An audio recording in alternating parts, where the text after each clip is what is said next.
65 years ago, a new era began in the life of our country. On the 2nd of June 1953, a beautiful 27-year-old woman was crowned Queen Elizabeth II. It felt like a new era because there was also a kind of sense of romance about it. All the years of privation had passed, and this was a moment to celebrate. The coronation was momentous for another reason. This ancient ceremony was being filmed for the first time.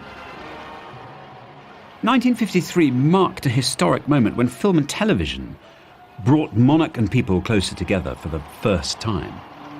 It was as if we, the viewers, were actually in Westminster Abbey witnessing the coronation with our own eyes. It was the moment that the Queen became our Queen. Not only that, this was also the era of home movies, even for the royal family. The Queen's passion for filmmaking caught on across the nation. People filmed their own local celebrations, creating priceless records of an historic day. We've scoured the archives across the UK to find the very best footage. As you'll see, the joy of this thing just shines out of the screen. To celebrate the 65th anniversary of the coronation, we're going to see these amazing films and hear from royal insiders who played a crucial role on the Queen's big day. I remember how glamorous the Queen looked, this radiant figure. The Queen turned round and said, "Shall we go, girls?" 1953 marked the beginning of a new and closer relationship with the royal family. This was the Queen's coronation, but it was also the people's coronation. In my eyes, it was wonderful and the most spectacular day of my life.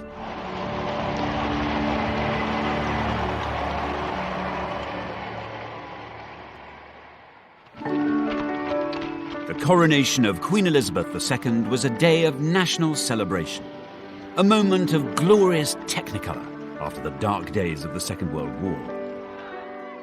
The romance of the coronation captured everyone's imagination. Actor Michael Crawford was 11 years old at the time. This brought our country together. It's very stirring and moving and brings out great pride. This is ours. It's our Queen. Michael was so excited that he made his own scrapbook, painstakingly recording each coronation detail. Everything I could find in the newspapers, I cut out. Beautifully done. It was obviously a passion. Look, that is pure Hollywood. But that is my favourite photo. This was the beginning of this amazing dedication of her life to this country. But this moment of national euphoria followed a moment of profound national sorrow. The heart of the nation stops. The flags lower in tribute as the news spreads. The king is dead. King George VI's unexpected death, at the age of only 56, sent shockwaves across Britain and the Commonwealth. The news was greeted with dismay, as far away as Trinidad in the Caribbean, where broadcaster Trevor MacDonald grew up. I remember the day the king died, and it was announced in a fairly kind of solemn but abrupt way. And that was the end of the day. And I don't remember how many days we were off school, but that was a moment of great, great, great sadness. Britain and its Commonwealth were in mourning, but few felt the loss more keenly than Princess Elizabeth. She'd always been devoted to her father. The king is laid to rest, and the majesty of death ends with a family beginning its life anew. A young queen takes over the burden of monarchy. At the age of only 25, Elizabeth had to cope with new responsibilities. God save the Queen. There was this young English princess who was taking on what everybody thought was the enormous task of being Queen of England and also of the Commonwealth. And that struck a deep, deep chord with people. Everyone wanted a sunny day for the coronation, and after consulting meteorologists, it was decided that June the 2nd, 1953, was the best bet. As soon as the date was announced, coronation fever began to grip the country. Actress Alison Steadman was 6 years old at the time. I grew up in Anfield, in Liverpool, It was a small house, but we had 3 bedrooms, little garden at the back, where my dad grew vegetables and rhubarb. There was still rationing when I was a child. There was a lot of bomb sites. The build-up to the coronation was so exciting. I probably would say it was one of the happiest periods of my childhood. Excitement was also sky high in Bethnal Green in London's East End, where entertainer Len Goodman lived with his family. Back then, they didn't make such a hullabaloo about things, but everywhere there was this buzz of excitement, of anticipation. The Queen's coronation was a big deal. Organisers was littered with bomb sites. Materials were in short supply. Even so, every detail had to be meticulously planned. Models were built to show the Gold State coach would travel from Buckingham Palace to Westminster Abbey. English monarchs had been crowned here since 1066. The Abbey normally held 3,000 people. This time, it would have to accommodate 8,000 guests. At the beginning of 1953, in fact, literally on the 1st of January, Westminster Abbey closed its doors to visitors so that it could transform itself, the greatest transformation in its history. Railway tracks were laid down here so that materials and supplies could be whisked into the Abbey. And bit by bit, scaffolding grew up these pillars here. Eventually, there'd be huge banks of sitting here. But interestingly, of the whole area of the Abbey, all attention was actually focused on this tiny area here, the intense, sacred focal point of the coronation itself. This is where the coronation chair sat, facing the altar. The coronation was an ancient religious ceremony. How much of it people should see was a big issue for everyone involved, especially for the people at the heart of the ceremony, like the Queen's maids of honour. With the advent of television, there was a lot of argument about whether the coronation should be shown on the television or not. And there were 2 camps. In one camp were establishment bigwigs, including the Archbishop of Canterbury and the Prime Minister, Winston Churchill. They wanted a private ceremony. In the opposing camp was a moderniser, the Duke of Edinburgh. He was in a powerful position, both as the Queen's husband, but also as the chair of the commission overseeing coronation preparations. The forces of modernity, led and championed by the Duke of Edinburgh, were saying, bring the cameras in. We have to shed light on this. We have to share this celebration, not just with Britain, but with the rest of the world. The Duke of Edinburgh understood the power of film and television. In 1951, he'd even appeared on the big screen himself. What do you want to see me about? He'd used the power of film to campaign for playing fields for inner city children. Well, come on. What is it? For months, the arguments raged, but eventually, the Duke won the day. The coronation ceremony would be filmed for the first time. It was nothing less than a royal revolution. The Queen's coronation was one of the most dazzling events ever staged. You know, seeing a crown with those jewels on and those clothes and the golden carriage, it was... The sense that these were exciting times. Newspapers called it the new Elizabethan age. We were looking to the future. We had this, you know, lovely princess who was now becoming a queen. So life was going to be good. This new age would start with a burst of pageantry. Each detail was painstakingly rehearsed. The Queen's young cousin, Prince Michael of Kent, took part in the practice runs for the big day. The coronation was the most extraordinarily exciting thing, especially for a small boy of about 10 or whatever I was. When we all knew the coronation was going to take place, I was at prep school in those days, and we talked about coronagas and how splendid it was and what fun it was. The rehearsals were splendid because I had to walk, as did most of my family, the whole length of Westminster Abbey to get to our pews. And of course, to start with, the rehearsals were in ordinary clothes. And then as you got nearer to the day, you found yourself in all your finery. Now, I had a very, very smart kilt outfit. Rehearsals were daunting, especially now the ceremony was being filmed. It was particularly nerve-wracking for the 6 young women who'd been chosen to accompany the Queen, her maids of honour. In some ways, it felt quite frightening, but as the time got nearer, I became even more frightened when I discovered it was going to be filmed worldwide. We kept thinking, wouldn't it be awful if you fell over or tripped or fainted was the big fear. Banks of cameras would film the Queen's every move. One of the cameramen in Westminster Abbey was 27-year-old Sidney Samuelson. Sidney had a critical mission. He had to capture the precise moment that the Queen was crowned. You must have been aware that you were at the centre of the most important event of that day, that year. Although I was relatively young, it was the most marvellous assignment of my life. I was in a soundproof booth to keep the noise of the cameras inside the booth and not interfering with the coronation. The noise of this camera was such that you had to be in a soundproof box. Would you like to hear the noise? Yeah, I'd of love the to. camera? Let's hear it. What do you think of that? I see. It's not ideal, is it? Every cameraman in the Abbey, they'd never done anything like it before in their lives. Film footage shot inside the Abbey would be shown not just in Britain, but all over the world. People throughout the Commonwealth would see the Carnival, celebrate the occasion, Elizabeth Coronation. Trinidad was a colony, and it was very, very British. And news of the impending coronation was a time of great, great anticipation. The national anthem was being played everywhere.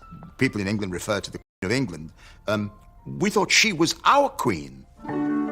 If the Queen was important to the Commonwealth, then the Commonwealth was equally important to the Queen. She even had its floral emblems sewn into her coronation dress. The public were fascinated by the details of the Queen's coronation wardrobe. On top of her gown, she'd wear a special robe of estate, made of velvet and trimmed with ermine. Embroiderers from the Royal School of Needlework sewed elaborate designs onto the robe with real golden thread.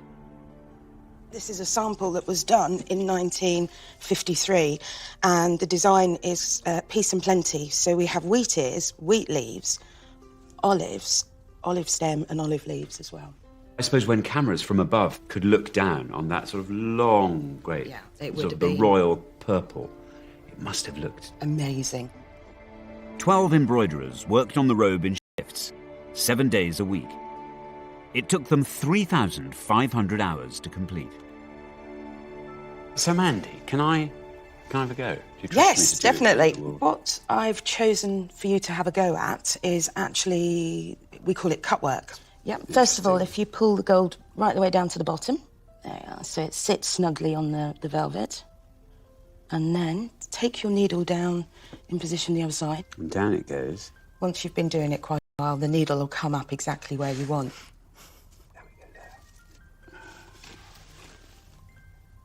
Well, I'm not going to pretend I'm not thrilled with that, Mandy. It was good, actually. Yeah, you got it in the right place first time. There's an embroiderer in you.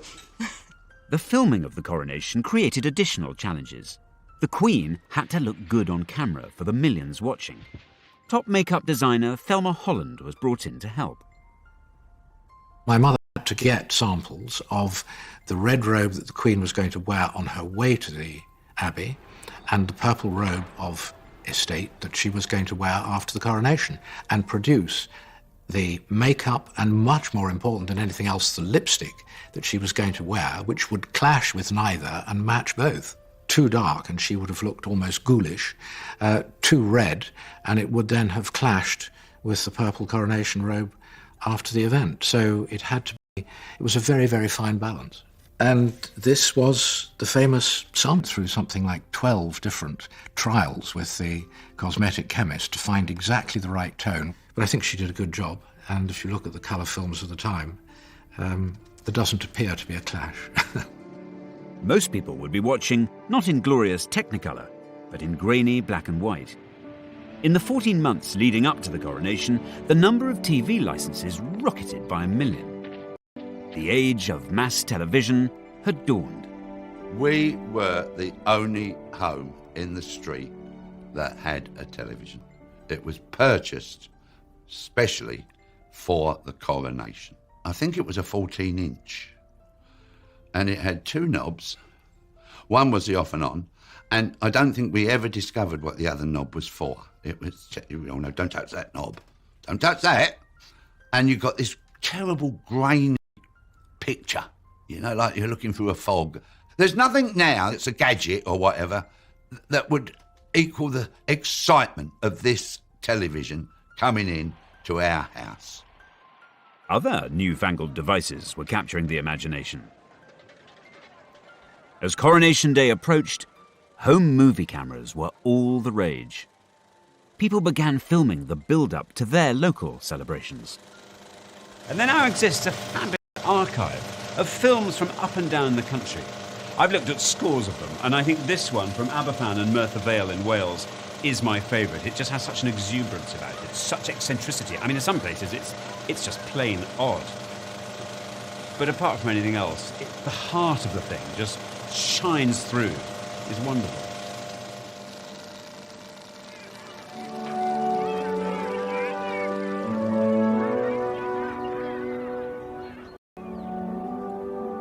The Welsh mining village of Aberfan has had more than its fair share of tragedy. In 1966, the village suffered a terrible disaster when a primary school was engulfed by a huge landslide.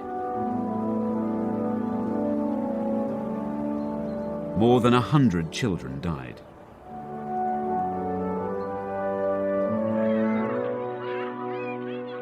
But the Coronation film is a record of an earlier and happier time. Well, I think I might have found a couple of people who actually appear in the film. So I've come here to Aberfan to talk to Chris and Eileen, who are going to tell me a bit more about this place. But also, I really want to get the inside track on what exactly happened, what it was like on that wonderful day of celebrations back in 1953. I'll go for this. Hello. Hello. Are you Chris? I am. Hello. How do you do? I'm Alexander. Thank you. Lovely to meet you. So why do you think everyone was so excited? What was it that you were excited? Was it everybody coming together, or was it... Oh, it was lovely. And everybody decorated their windows, and there was a competition for that. And everybody put flags up. And the comical thing was that we saw some really funny ladies. And in the middle of a couple of the lines, they put their big bloomers up. In the middle. What, in the bunting? Yes. You'd have triangle, triangle, So, triangle, oh, yeah. bloomers, triangle... You'll never... And everybody used to be laughing.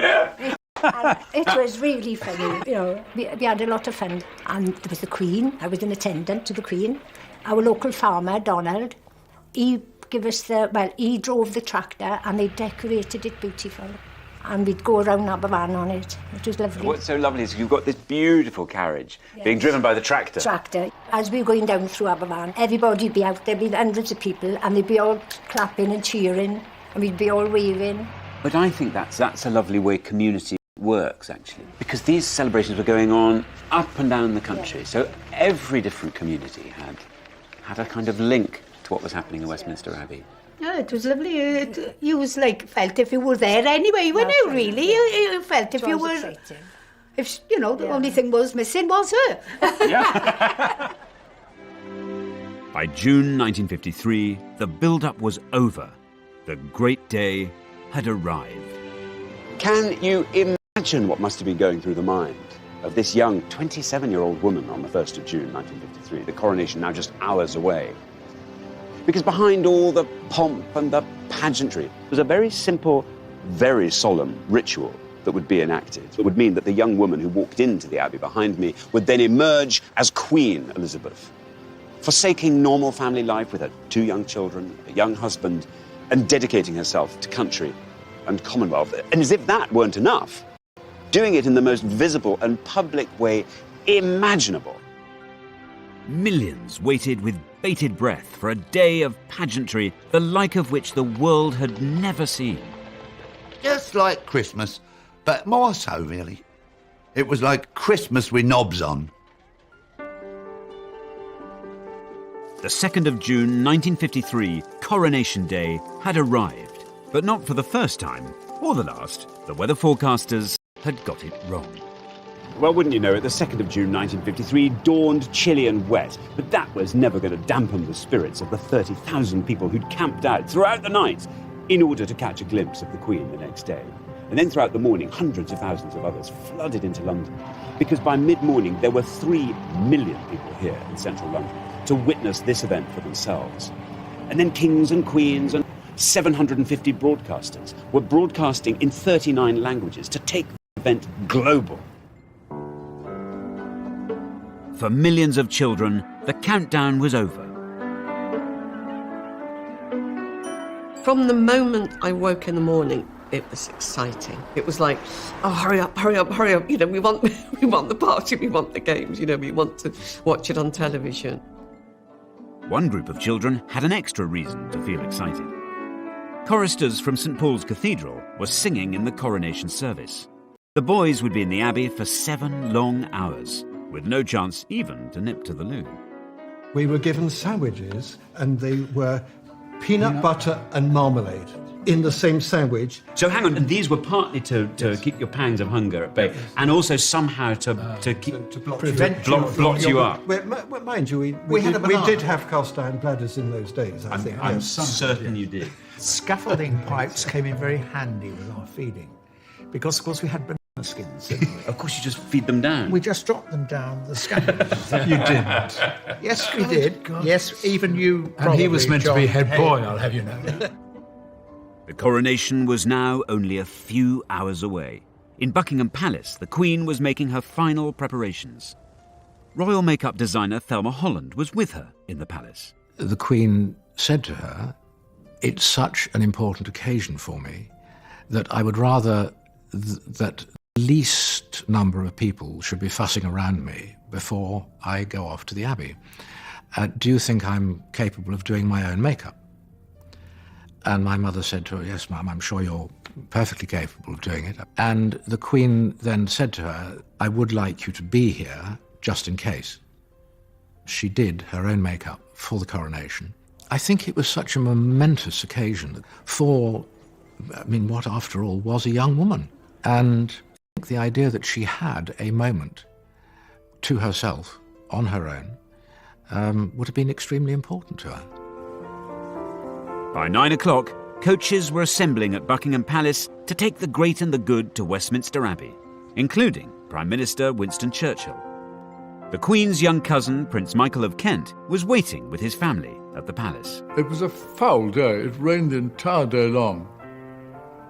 It was cold, it was miserable, it was wet.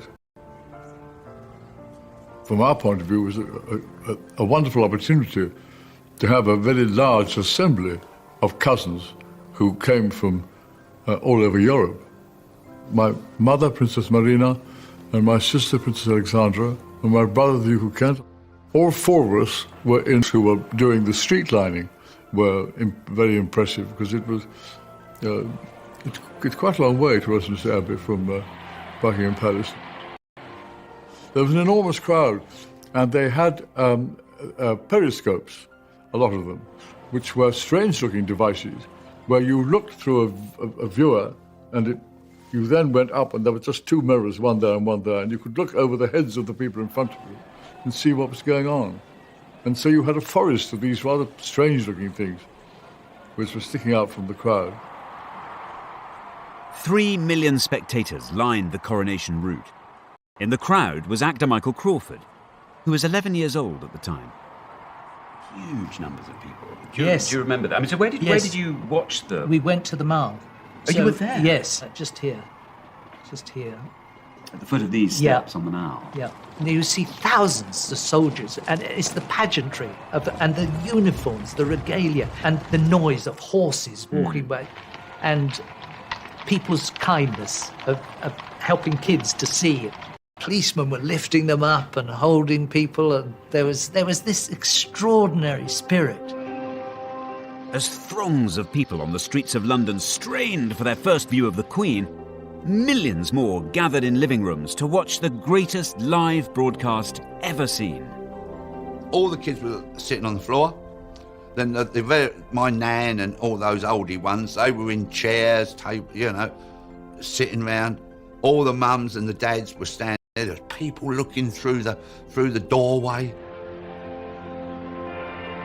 So, to millions of viewers in Great Britain and Western Europe came pictures of a ceremony and a scene which they will never forget. It was mesmerising. The Queen's carriage was due to leave Buckingham Palace at 10:26 a.m. precisely. You can imagine the build-up, the excitement. A great deal of hustle and bustle and fiddling around and making sure things were put on the right way round. And I remember how glamorous the Queen looked, this radiant figure. The Queen travelled to Westminster Abbey in the Gold State coach. It weighed a mammoth 4 tons and had been used in every coronation since George IV's in 1821. The horses that were used to pull the coronation coach were 8 greys, which came from the Royal Mews at Buckingham Palace, and I don't think there are very often occasions where 8 greys pull a coach. You have to have as many, quite a heavy responsibility. I think it has any brakes, for example. And of course, my granddad, who was a bit of a lad, he would be doing a running commentary. He'd be giving us all the old, of course, the coach, he'd go. Yeah, the coach? Blimey, that coach had been around for 5,000 years, and he'd give it all that, didn't know anything, really. And he'd have a bottle of beer, Crown Ale. The coach, which through the centuries has borne 6 monarchs to their coronations, has never carried one more fitted for the tasks of sovereignty than she who now is to be crowned. Waiting at the entrance to Westminster Abbey were the 6 young women who had helped carry the Queen's coronation robes, the Maids of Honour. I was one of the ones to take her out of the carriage when she got to the Abbey, and she didn't appear to me to be in the least bit worried. The Queen turned round and said, "Shall we go, girls?"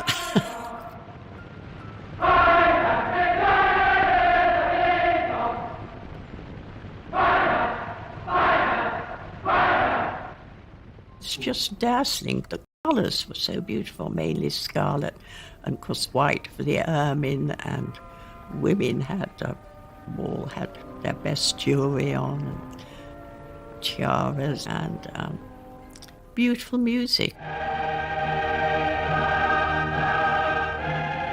And whenever I hear that music, I feel, pricking in the eyes and catching in the throat.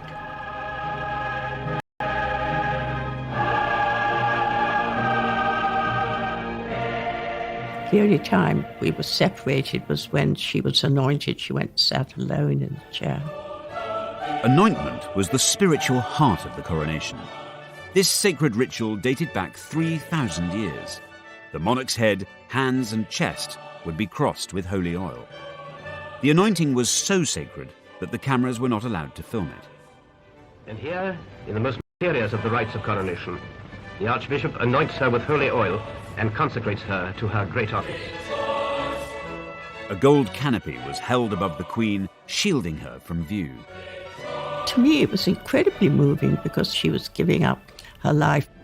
She looked vulnerable and young, and one felt that she was taking on a huge burden. Once they'd done that, they put on her robes again, and then the crowning took place. Filming the crucial moment when the crown was placed upon the Queen's head was the shot assigned to cameraman Sidney Samuelson. The last and grandest symbol of all to see. I knew that that was the key shot, so I prepared for it. And I wound up both springs to their maximum. When I got to the end of this, it was fully wound, just before I heard the spring broke. The only time in my whole experience I ever had a spring go was in the Abbey on Coronation Day. Isn't that ridiculous? Down on the floor of the Abbey, trouble was also brewing for the Maids of Honour. One of my friends, Anne Glenconnor, she felt very faint. I felt something moving against my back, and I thought, goodness, what's happening here? Then I realised Anne was slipping down. We wore long gloves, and we had smelling salts concealed so that you could just pop them if you felt you were going to faint. So she was lifted up by the others and supported. And soon after that, we went into the vestry, where the Archbishop produced a bottle of brandy, and Anne had a little swig. He said, "This'll do you good." Meanwhile, cameraman Sidney Samuelson was trying to save the day. There was no way I could repair a spring, but I had brought a spare camera body, and I just managed to get it all fixed, and the door closed, and I switched on, and I got the shot that they wanted. The climax of the ceremony has arrived, when the Archbishop gently sets this splendid emblem on the Queen's head. Oh, here we go. Oh, now we're cooking on gas. Yes. Oh, everybody would go into a hush now. Here comes the crown. Straight. Oh, up he goes. Gently, Bentley.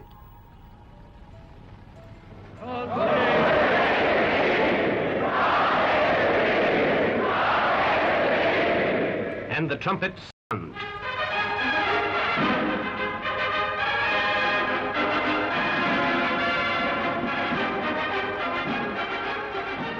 Among the lay lords, the first to declare himself is her own husband, Philip, Duke of Edinburgh. Rising, he kisses the Queen's cheek and touches the Queen's crown in token of his readiness to help her bear its burden. In 1953, however, there wasn't just one Queen being crowned, there were dozens. Replica coronation ceremonies were held in towns and villages across the country. In the Queen. Now then, so much to ask you about. Tell me all about your coronation here in Blackburn in 1953. How did it come about? How were you chosen? They collected all the names. Yeah. And the names of the kids that were for fairies and all the rest of it. And they put them in this big barrel. And then it's like a sort of tombola, all the names. Christina's big day was captured in beautiful colour film. It's a record of the pride which Blackburn took in its royal celebrations. In the weeks leading up to the coronation, a local schoolmistress put Queen Christina and her entourage through their paces. What happened in the rehearsals? What were you taught? Everything. I taught you how to wave and... Show me your wave. That's the wave. Have I got it right? Oh no, I haven't got the. No, I've not nothing. Oh right, three. God, I'm not sure. I couldn't be queen. Can't. And she had you waving. What else did she get you to do? Walking up the stairs. What? I'd walk up the stairs regally. Regally. So when it got to the day, I mean, you must have been really nervous. Yeah, we were getting quite excited about it. Yeah. How many people were there? Oh, there were hundreds here. And then this is the proclamation. Oh, look at that. There it is. The townsfolk and good neighbours of Blackburn are desirous of having a queen to rule over them in matters of joy and festivity during her reign of office. Therefore, it is now appointed that she be crowned Gala Queen in the presence of her subjects who will pledge their loyal devotation and willing service. I could do with more of this Queen stuff.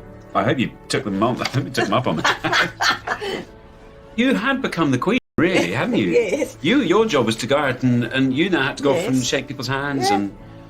You're the Queen for a day. Blackburn's film shows how local communities shared in the national celebrations hundreds of miles away in London. The televising of the coronation helped to forge a new and closer relationship between the Queen and her people. I think us all sitting there and talking about it made you feel more a part of the whole thing. But to all intents and purposes, I know we're sitting in E3, but we are watching Westminster Abbey. We're watching it. You know, we're there. Wonderful. With the official coronation over, Britain was about to have the most almighty celebration.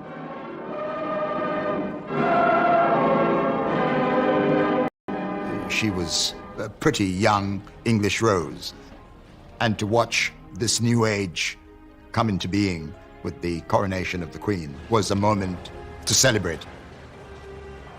It was a wonderful day and a wonderful occasion, and amazing to think we're here all these years later. The coronation of Queen Elizabeth II took a mammoth 3 hours. But by early afternoon, the ceremony was over. She was smiling like anything. She was thinking to herself, well, that's a job well done. She had every right to think that because she had done a wonderful job. And there was a moment where she takes off the crown, which weighs an absolute ton, and she put it on the table. And Prince Charles, who was then about 4, came running across from the other side of the room, saw it lying there, and tried to pick it up. Luckily, a lady in waiting swiftly moved in, took it away from him, and put it higher up, because he could easily have dropped it. Now, to delight the thousands below, the Queen and her family step onto the balcony. And we went out on the balcony, and the cheering, I've never forgotten that. That was extraordinary. If you look to the right or the left, everybody was cheering, and some people were crying with joy. I mean, there was a real kind of feeling of euphoria, but we were all rejoicing.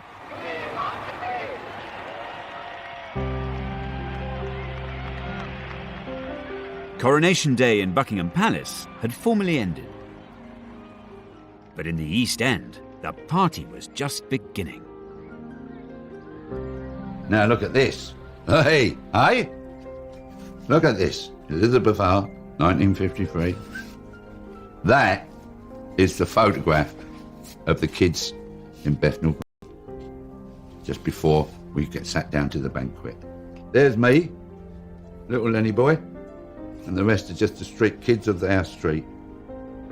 Prime Minister Winston Churchill had lifted sweet rationing in time for the coronation so children could tuck in to a sugary feast. We all had to sit down and then sang God Save the Queen, and then off we went with the food. And course after course. It was honestly, it was like a tasting menu. Oh, salmon, sat up, yeah. Salmon sandwiches, how posh. Gorgeous.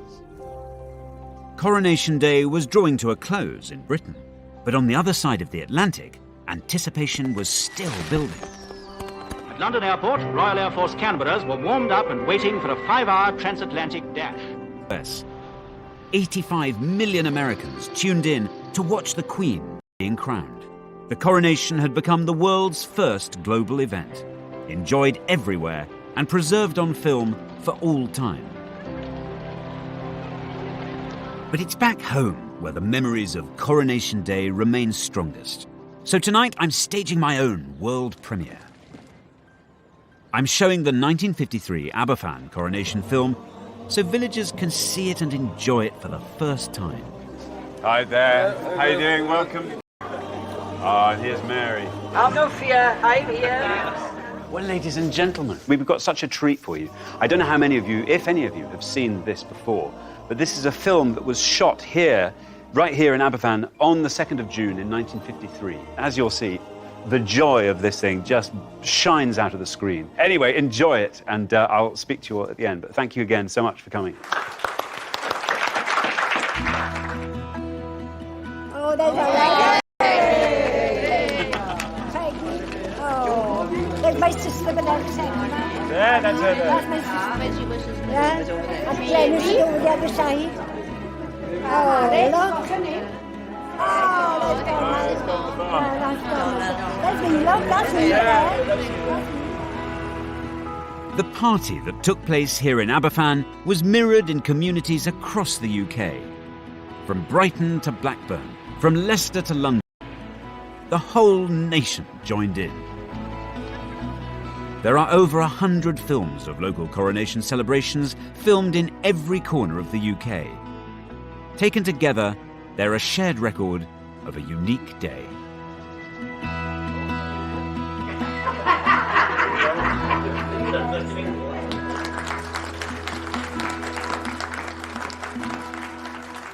Now, splendid, solemn and glorious though everything happening in Westminster Abbey was, it occurs to me that something even more magical was happening up and down the country. Communities were taking this as their signal, just to fling their souls into something so joyous, unabashed joy, of a kind that you still feel the warmth emanating down the years. It's 65 years later now, and of course the world has changed. But one thing I've found up in Blackburn, here in Aberfan, is that that strong sense of community that was brought alive by events such as the Coronation is still alive and strong, and that is surely something to celebrate.